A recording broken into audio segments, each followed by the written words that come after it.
So one of my favorite things to do with action cameras is capture time lapses. And I love capturing daytime time lapses, nighttime time lapses, and also the day to night and night to day time lapses. Now those time lapses, also known as the Holy Grail, those are notoriously challenging. And the reason for this is you have constantly changing light. If you start your time lapse at sunset, you're going to have the light getting darker, and then you're going to have a nighttime sky. And then if you're doing night to day, you're going to have the sky really dark and then the sky brightening as sunrise arrives. So recently what I did is I took the Osmo Action 5 Pro as well as the GoPro Hero 13, and I set these cameras both up next to each other with the same exact settings. And I started these in the evening before sunset, and I let both cameras run the entirety of the night through the next morning until about mid-morning. And then I cut them off, I brought them in, I pulled off the time-lapse file, and then I did a comparison. So in today's video, I'm going to show you the time lapses I use on both cameras for the Holy Grail time lapse. And then I'm also going to show you both of the time lapses side by side so you can see the comparison for yourself and determine which one looks best to you. Alright, so first of all, on the GoPro Hero 13 Black, we want to make sure we're in time-lapse mode. Once we're in time-lapse mode, we're going to go down here and we're going to click on night lapse. And the reason I'm clicking on night lapse is there are a few different options available under night lapse that are going to make it easier to do what we want to do for the Holy Grail. So we're going to click over here. And generally for the Holy Grail, I do recommend doing video. This is one of those rare times where I do recommend video over photo. And that's simply because the photos are very hard to edit because they all have changing exposures and there's not a lot of consistency there. So I personally just recommend doing video. And if you just want to share it out of your camera and not do any movement in the time lapse, select 16:9. But if you want to do any type of movement, select 8:7. You're going to have some extra vertical framing to work with there. For the resolution, definitely select 5.3K. It's going to give you the highest resolution. I recommend wide, so you have that wide field of view. And here's where there's the key settings. So for interval, you want to set this to a set interval. And what I do for this is I do 30 seconds. And the reason I do the 30 seconds for the interval is it will allow the shutter to boost to that full 30 seconds overnight during the nighttime. And that's where we really need that, because we need it to open up wide and let in as much light as possible. And for the duration, I usually do no limit. I like to have my power bank hooked up to my GoPro so it can run all night. If you're curious which power bank I use, I'll link to that in the description below. Timer, I do like 3 seconds. That way after I hit this to start recording, my camera won't still be wobbling or anything like that. And then zoom, I keep at 1x. EV comp, I keep at 0.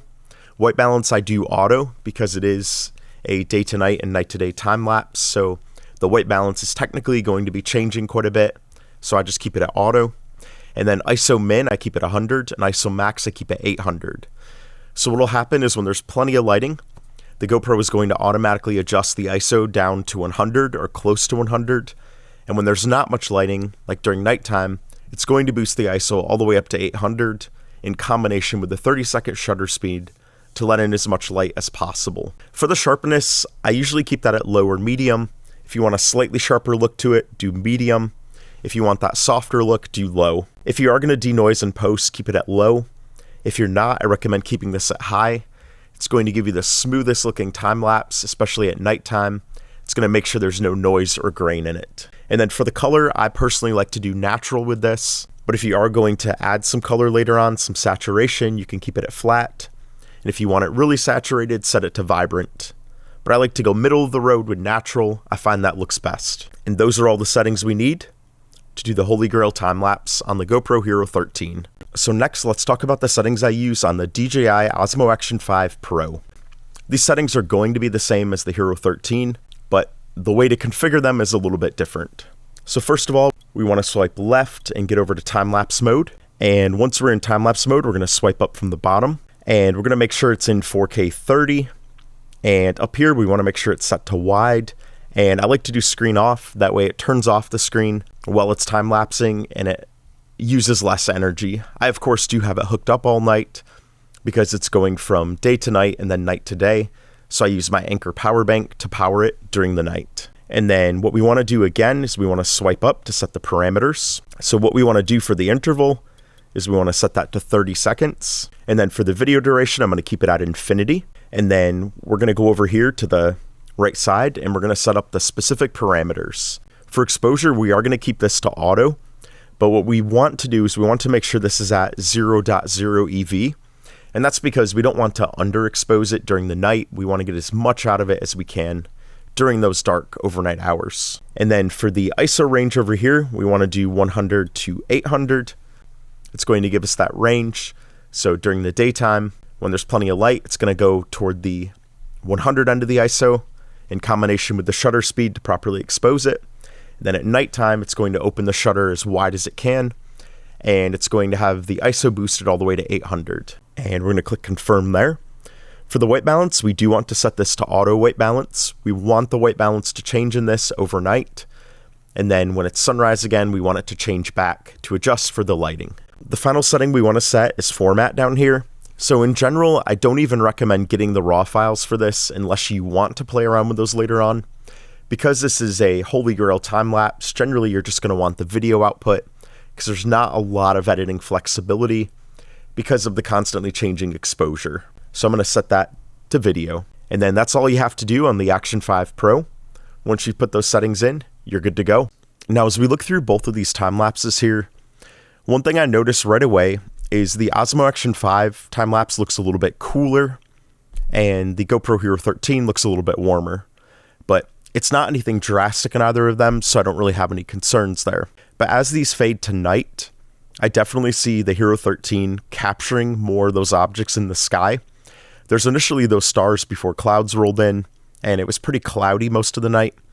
But the details in the clouds and the brightness of the sky, the GoPro is definitely brighter on that. And part of this I attribute to the fact that the GoPro will utilize the entire duration for the exposure. So in the case of the GoPro, it's using the entirety of the 30 seconds. But on the Osmo Action 5 Pro, one thing I've noticed is when you set the interval to 30 seconds, your shutter speed can only manually be set to 25. So that should partially explain why the Osmo Action 5 footage looks a little bit darker. But as we come around to sunrise, let's take a look at the transitions here and see how those are. So what I noticed here, something that doesn't seem quite right with the Osmo Action 5 Pro is that fade to light.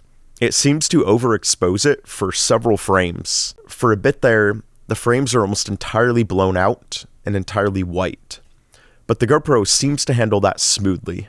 So if you are someone that wants to do a lot of holy grail time lapses, I would probably recommend the Hero 13 Black for this specific use case over the Osmo Action 5 Pro. If you just want to do normal daytime time lapses, both cameras can do really good with that. Night lapses, I still think the Hero 13 has a slight edge, but the Osmo Action 5 is much better with night lapses. But one of the features on the Hero 13 is that star lapse mode, which is really cool. And I'm kind of surprised DJI has not built that into their action cameras.